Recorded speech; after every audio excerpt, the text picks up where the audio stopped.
dalammu, Yesusku.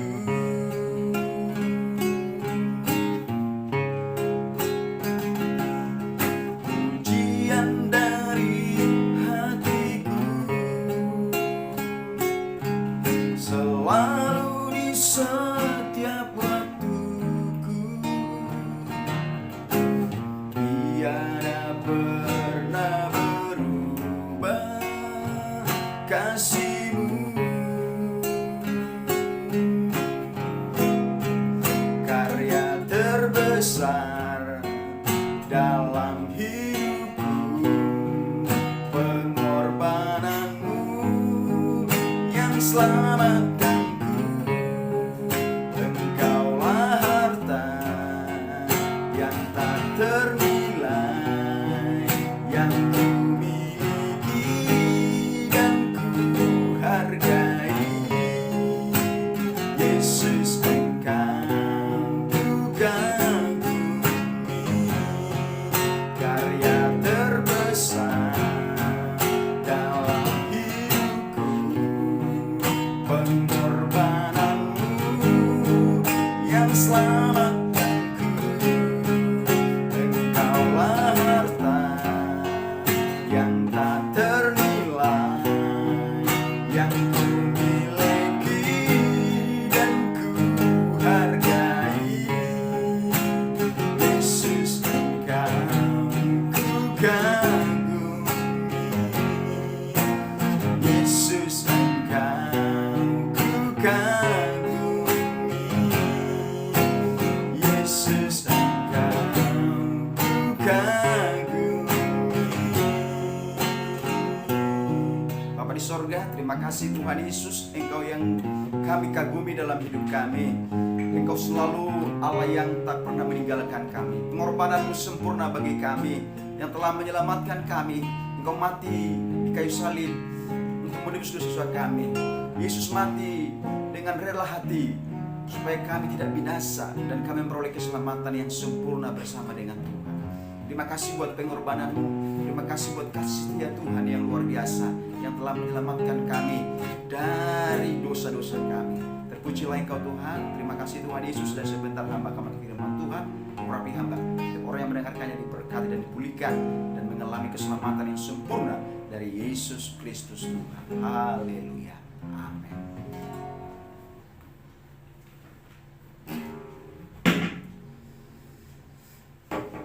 Salam Bapak Ibu Saudara yang dikasihi Tuhan, dimanapun kita berada, kembali dengan saya untuk menyampaikan kebenaran firman Tuhan tentang kematian Yesus Kristus di hari Jumat Agung ini. Saya akan sampaikan kebenaran firman Tuhan di dalam Matius pasal 27 ayat yang 45 dan sampai dengan 50. Saya akan bacakan buat kita semuanya, Bapak Saudara yang dikasihi Tuhan, tentang firman Tuhan ini. Demikianlah firman Tuhan. Mulai dari jam 12 kegelapan meliputi seluruh daerah itu sampai jam 3. Kira-kira jam 3 berserulah Yesus dengan suara nyaring, Eli, Eli, lama sabachthani. Artinya, Allahku, Allahku, mengapa engkau meninggalkan aku? Mendengar itu, beberapa orang yang berdiri di situ berkata, ia memanggil Elia. Dan segeralah datang seorang kepada mereka. Ia mengambil bunga karang, mencelupkannya ke dalam anggur asam, lalu mencucukkannya pada sebatang bulu dan memberi kepada Yesus untuk diminum. Tetapi orang-orang lain berkata, jangan, baik kita lihat apakah Elia datang untuk menyelamatkannya. Yesus berseru pula dengan suara nyaring, lalu menyerahkan nyawanya. Puji Tuhan, kita memperingati hari kematian Yesus Kristus. Yesus mati di Bukit Golgota. Golgota artinya tempat tengkorak. Yesus mati di sana, dan ini fakta, bukan bohong. Dan Yesus itu adalah Allah dan Tuhan. Dan ketika Yesus mati di sana, di bukit Golgota, di kayu salib, Yesus mati dan menyerahkan nyawanya kepada Bapa di surga. Dan dia berkata, Eli Eli lama sabachthani, Allahku Allahku, mengapa engkau meninggalkan aku? Apa itu artinya? Apakah Allah meninggalkannya? Apakah Bapa di surga meninggalkan Yesus? Tidak. Bukan. Karena dia adalah Allah sendiri dan Tuhan sendiri. Dan memang harus terjadi seperti ini, seperti itu. Karena harus cara begitulah, maka kita diselamatkan. Jadi kita sebagai orang yang percaya kepada Tuhan, kita akan belajar tentang kebenaran ini. Mengapa Yesus Kristus harus mati dan disalibkan? Untuk apa Yesus mati dan disalibkan? Kan dia adalah Tuhan dan Allah. Kenapa dia harus mati? Kalau dia Allah, nggak usahlah mati, dia akan hidup menyelamatkan manusia. Ternyata apa yang kita pikirkan beda sekali dengan rencana dan kehendak Tuhan yang luar biasa itu. Yaitu bahwa Yesus harus mati dan disalibkan buat manusia. Yang pertama kita akan belajar untuk apa Yesus mati dan disalibkan. Yang pertama, satu, untuk menggenapkan kehendak Bapa di surga. Menggenapkan rencana Allah di surga, Bapa di surga, Bapaknya di surga. Karena Bapa mengutus Yesus Kristus anak sendiri ke dunia ini untuk menyelamatkan manusia. Harus dengan cara mengutus anaknya sendiri, Yesus Kristus, untuk menyelamatkan kita. Tidak ada jalan yang lain. Melalui hukum Taurat, manusia tidak bisa diselamatkan. Malah mereka makin menjauh dan berontak dan berdosa. Nggak bisa mereka diselamatkan lewat hukum Taurat yang diberikan oleh Musa. Tapi dengan cara apa? Yesus datang dari surga. Bapa di surga mengutus anak sendiri. Makanya dikatakan dalam Yohanes 13, karena begitu besar kasih Allah akan dunia ini, sehingga menyerahkan anaknya yang tunggal supaya setiap orang percaya kepadanya tidak binasa dan beroleh hidup yang kekal. Yesus sendiri datang. Bapa di surga, Yesus Kristus Tuhan menjelma menjadi manusia sama seperti kita, untuk datang ke dunia ini menyelamatkan kita, untuk menebus kita. Jadi itu rencana dan kehendak Tuhan yang luar biasa. Dia harus melalui Yesus lah, dan dia harus mati untuk menyelamatkan kita. Itulah kehendak Bapa di surga. Maka dikatakan dalam Filipi 2 ayat 7-11, maka Yesus itu taat dan setia kepada Bapaknya dan rela mati di kayu salib menyelamatkan umat manusia. Maka dikatakan dalam firman Tuhan itu, maka Bapa di surga meninggikan Yesus, dialah Raja segala raja, nama segala nama. Dan setiap lidah mengaku Yesus Kristus Tuhan, dan setiap lutut bertelut bahwa Yesus Kristus Tuhan. Ini luar biasa. Jadi Yesus itu taat kepada Bapaknya, taat kepada Bapa di surga, setia dan taat, rela mati dengan sukacita, dengan rela hati, bukan dengan paksaan. Itulah kasihnya yang luar biasa, menyelamatkan kita. Maka Yesus mati harus melalui jalan Yesus Kristus. Dia mengorbankan dirinya. Maka dikatakan ketika Yesus berdoa di Taman Getsemani, ya Bapa, kalau boleh cawan ini berlalu, tapi bukan kehendakku, tapi kehendakmu Bapa di surga. Itu artinya apa? Yesus itu dia yang rendah hati, taat dan setia kepada Bapaknya. Bukan kehendakku, tapi kehendak Bapa di surga. Biarlah cawan ini lalu dapat. Artinya biarlah salib ini lalu daripada aku, tapi bukan kehendakku, tapi kehendak Bapa di surga. Itulah bukti kerendahan Yesus, ketaatannya dan kesetiaannya kepada Bapa di surga. Karena Yesus tahu hanya melalui Yesuslah manusia diselamatkan dan diampuni. Ini kehendak Bapa di surga. Itu. Jadi rencana Tuhan itu untuk menyelamatkan kita harus melalui Yesus Kristus. Dia rela mati untuk menebus kita, untuk menyelamatkan kita. Yang kedua adalah Yesus mati bukan karena berbuat dosa.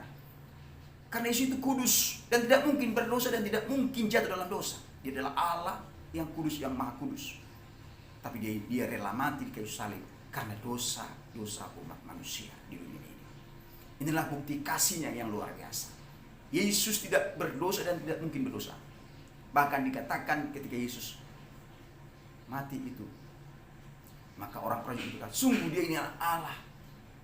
Artinya apa? Dia melihat bahwa luar biasa, Yesus itu adalah anak Tuhan, Allah yang kudus. Bahkan Pilatus mengatakan, aku tidak melihat satu kesalahan satupun dalam orang ini.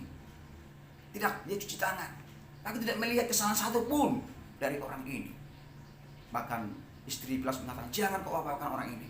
Dia adalah orang yang kudus, anak Allah. Artinya apa? Yesus tidak berdosa dan tidak mungkin berdosa. Dia adalah kudus adanya. Dari sononya. Dia tidak alfa dan omega. Dia tidak mungkin berdosa. Sekalipun dicobai 3 kali oleh iblis, tidak mungkin berdosa dan tidak bisa berdosa. Karena dia adalah Allah sendiri yang kudus, yang maha kudus, luar biasa. Jadi Yesus disalibkan bukan karena berbuat dosa, bukan mau kesalahan, tapi karena kesalahan kita. Kita bersyukur kepada Tuhan. Yesus rela mati di kayu salib, di mahkota duri, bahkan dicambuk, dipukuli, diludahi. Kalau dikatakan dalam firman Tuhan di saya itu tidak seperti rupa manusia lagi. Itulah dia rela melakukan itu, dia rela dilakukan itu supaya kita dipulihkan dari dosa-dosa kita. Jadi bukan dosa Yesus, bukan karena dosa umat manusia. Itulah bukti kasihnya yang luar biasa. Jangan pernah kita lupakan itu. Jangan kita pernah tinggalkan Yesus Kristus. Yang ketiga, Bapak Ibu Saudara yang dikasihi Tuhan, nanti baca di rumah dalam 1 Petrus 2 ayat 22-23 itu dikatakan di situ, Yesus rela mati bukan karena berbuat dosa, tapi karena dosa umat manusia. Yang ketiga, Yesus rela mati karena kasih-Nya yang luar biasa untuk menyelamatkan kita, untuk mengampuni kita supaya kita jangan binasa, tapi melainkan beroleh hidup yang kekal. Jadi Yesus rela mati supaya kita jangan binasa, kita selamat dan kita memperoleh hidup yang kekal. Itu bukti kasih yang luar biasa. Kasih-Nya tak terbatas, kasih-Nya tidak berubah. Kasih Yesus Kristus Tuhan itu sungguh luar biasa, menyelamatkan kita. Jadi itulah pengorbanan Yesus yang luar biasa. Jangan pernah kita melupakannya. Kasih Kristus, dia rela mati di kayu salib. Bahkan dikatakan kasih-Nya itu, dia mendoakan orang-orang yang menyalibkan dia. Ya Bapa, sebelum Yesus menyerahkan nyawanya, ya Bapa, ampunilah dosa dan kesalahan mereka, apa yang mereka perbuat, karena mereka tidak tahu apa yang mereka perbuat. Itu kasih-Nya yang luar biasa. Haleluya, luar biasa. Jangan pernah lupakan kasih Kristus. Dia rela mati untuk menyelamatkan supaya kita tidak binasa, tapi hidup yang kekal selamanya. Makanya percaya terus kepada Yesus Kristus, jangan pernah tinggalkan Yesus. Sekali Yesus tetap Yesus, pengorbanannya luar biasa telah menyelamatkan kita. Maka dikatakan dalam firman Tuhan dalam Ibrani itu, kita belum mencucurkan darah. Maka jangan pernah putus asa, jangan goyah. Mari ingat pengorbanan Yesus Kristus. Artinya apa? Apa yang kita alami di dunia ini tidak sebanding dengan pengorbanan Yesus. Kasih Kristus yang telah menyelamatkan kita, yang telah menebus kita dari dosa-dosa, dari kebinasaan. Mari jangan pernah putus asa dan kecewa, jangan tinggalkan Tuhan Yesus Kristus dalam hidup kita. Karena Yesus Kristus telah menyerahkan nyawanya buat kita dan menyelamatkan kita. Tetap percaya kepada Yesus Kristus selama-lamanya. Yang terakhir, Bapak Saudara, untuk apa Yesus mati? Kenapa Yesus mati dan disalibkan? Yang terakhir, ketika Yesus mati di kayu salib dan dia dikuburkan, dia masuk ke ruang alam maut, ke alam maut. Dan dikatakan dalam 1 Petrus 3 ayat 13-20, Yesus menginjili, bukan menginjili artinya dengan salah tafsir, memproklamirkan bahwa Yesus Kristus adalah Tuhan dan Raja bagi orang-orang yang mati dulu. Siapa yang percaya dan beriman kepada nubuatan Yesus di dalam PL itu, karena Yesus nubuatkan akan datang, dan percaya, dia memproklamirkan kepada mereka orang-orang yang mati zaman PL bahwa tetap selamat di dalam Yesus Kristus. Artinya apa? Yesus adalah Tuhan di dalam alam roh dan dalam kehidupan, dan dia adalah Tuhan selama-lamanya. Memproklamirkan di alam maut bahwa Yesus adalah Tuhan, dan alam maut tidak bisa menguasainya, dan dia akan bangkit pada hari yang ketiga. Jadi Yesus mati dan dia akan bangkit. Artinya apa? Kuasa maut tidak bisa menguasainya. Kematian tidak bisa menguasai Yesus. Dia akan bangkit pada hari ketiga seperti yang dijanjikannya. Supaya kuasa maut dan tidak sia-sialah kepercayaan kita. Maka dikatakan dalam firman Tuhan, kalau Yesus tidak bangkit, maka sia-sialah kepercayaan kita, iman kita. Tapi Yesus bangkit karena dia adalah Tuhan yang hidup, yang mengalahkan kematian, yang mengalahkan kematian. dan Dia akan bangkit pada hari ketiga, sehingga kita peroleh keselamatan yang sempurna di dalam Yesus Kristus. Biarlah firman Tuhan ini menguatkan dan mengukuhkan iman kita. Tuhan dimuliakan dan diagungkan dalam seluruh keberadaan hidup kita. Karena Tuhan adalah Allah yang hidup, Allah yang berkuasa di bumi dan di surga. Tetap kita menghormati, tetap mengingat pengorbanan Yesus Kristus. Jangan pernah lupakan supaya kita kuat dan tabah.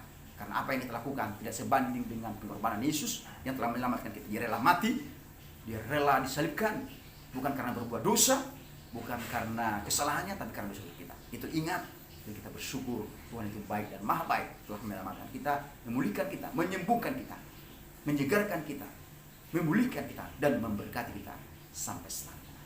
Terpujilah Tuhan Yesus Kristus selama-lamanya. Biarlah firman ini lebih dalam, Roh Kudus menerima dalam hidup kita, dan Tuhan dimuliakan dalam seluruh keberadaan hidup kita.